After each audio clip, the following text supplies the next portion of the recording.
É uma falta de controle, né? Uma rebeldia, hostilidade, violência. Como eu falei para vocês, a infraestrutura não é essencial. O ideal era equipe de segurança, detector de metais, quarto de isolamento, uma equipe com uma conscientização boa para isso, e a gente mal tem nos hospitais psiquiátricos, imagina nos hospitais gerais, né?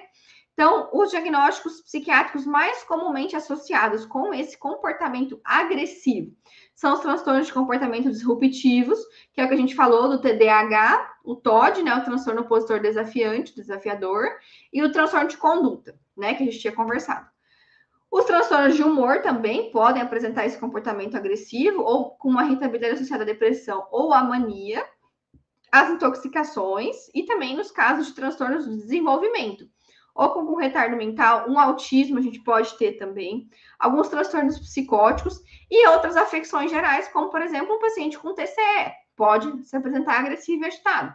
Paciente com hipoxemia, né? Então, o paciente com alguma manifestação do sistema nervoso central, ele pode ter esses comportamentos agressivos sem ter alguma doença psiquiátrica envolvida, né? Então, às vezes, ele tem alguma coisa física, ok? Então, no paciente agressivo, comportamento descontrolado, a gente tem várias possibilidades de exames que a gente pode fazer. Pode ser uma infecção do sistema nervoso central, pode ser um HIV, uma sífilis, tá certo? Então, a gente também tem que fazer. Não estou falando que tem que fazer todos esses exames para todos os pacientes que chegam agressivos e descontrolados no pronto atendimento. Não é isso. Mas é que a gente tem que lembrar que existem outras causas que não só causas psiquiátricas. Esse slide que eu peguei para vocês, eu tirei do de emergências da USP, de adulto, tá? De 2021, que saiu a edição desse ano. Eu tirei de lá para vocês. Confesso que eu achei muito ruim a literatura pediátrica, quase não fala nada sobre isso. Então, daqui para frente, eu trouxe bastante coisa de literatura de adulto também, para poder enriquecer nossa discussão, tá?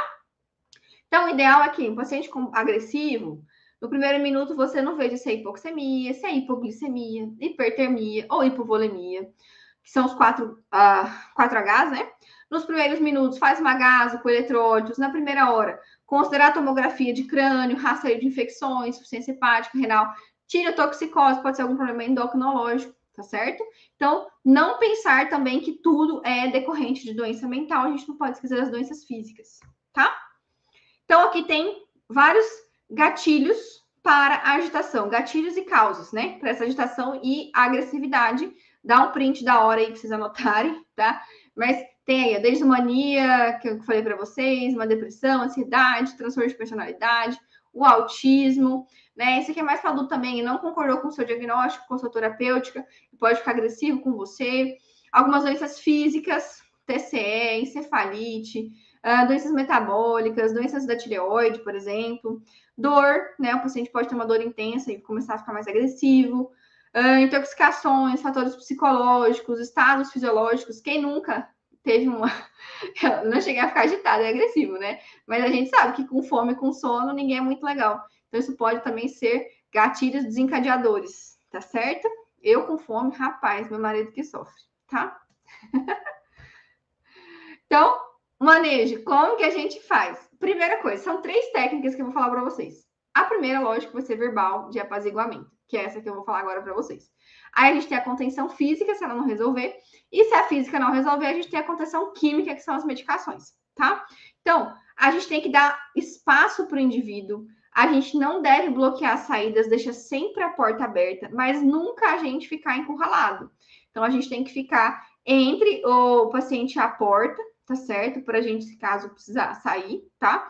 Então, ouve o paciente, seja empático, fale devagar, fale calmo, não interrompa ele, tá? Evite contato visual direto ou movimentos muito bruscos, isso pode deixar ele mais agressivo, tá certo? Estabeleça limites também, então fale com educação, né? Ó, eu tô aqui para te ajudar com seus problemas, mas eu não posso permitir que você fique assim, para você não machucar outras pessoas, eu quero te ajudar, me deixa te ajudar, tá certo? Tentar o quanto for possível responder positivamente aos pedidos do paciente. Então, a gente pode ter o paciente com fome, às vezes é um paciente que é morador de rua, né? E ele vem para você. Aí você não sabe da história dele, se ele está usando alguma substância, se ele tem algum transtorno psiquiátrico, tá certo? Mas aí, vamos supor, ele quer comer, ofereça comida para ele, tá? Seja empático, tá bom?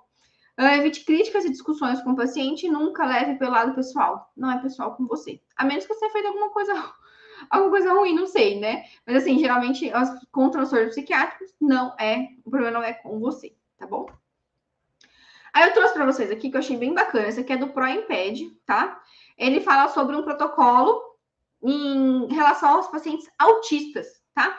Como que a gente vai fazer com o paciente autista para diminuir a agressividade dele? É um protocolo see, né? Ver, ouvir, sentir e falar. Então, primeira coisa é ver. Remove os estímulos visuais excessivos do atendimento, reduzir as luzes se possível. Então, tira ele. Não vai ficar conversando ou tentando acalmar um autista, por exemplo, no corredor do hospital lotado de gente, né? Então, leve para uma sala mais tranquila, remova os estímulos auditivos excessivos, desliga os alarmes, deixa o ambiente mais silencioso possível. Em relação a sentir, questiona o paciente ou o cuidador se tem alguma textura com qual ele se sinta mais confortável. A gente sabe que os autistas têm essa questão muito de textura, né? Alguma coisa que é um urso de pelúcia, alguma coisa que ele se sinta mais confortável. E o falar é explicar o que você vai fazer para o paciente, independente do seu grau de déficit social ou não, deve ser feito de forma simples, clara e literal, antes de você fazer. Então, sempre conversar com ele antes de você tomar as atitudes, tá? Isso serve para todas as crianças, né, gente?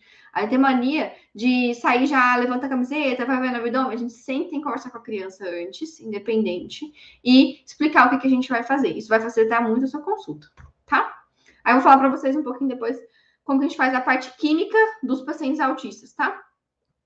Então, foi lá, conversei com o meu paciente, estou no ambiente mais calmo, tentei de todo jeito na conversa com que ele fique mais calmo e ele não está calmo, ele continua agressivo, com risco de lesão para ele e para outras pessoas, de risco para terceiros, tá? Então, a gente vai partir para contenção física, tá certo?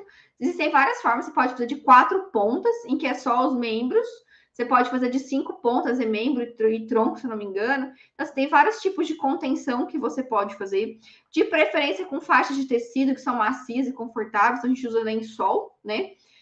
Se possível, consentimento dos pais, obtido por escrito, isso pode ajudar, tá certo? E aí a gente vai fazer, se ele tiver a tentativa de agressão a si mesmo ou aos outros, a gente vai fazer essa contenção,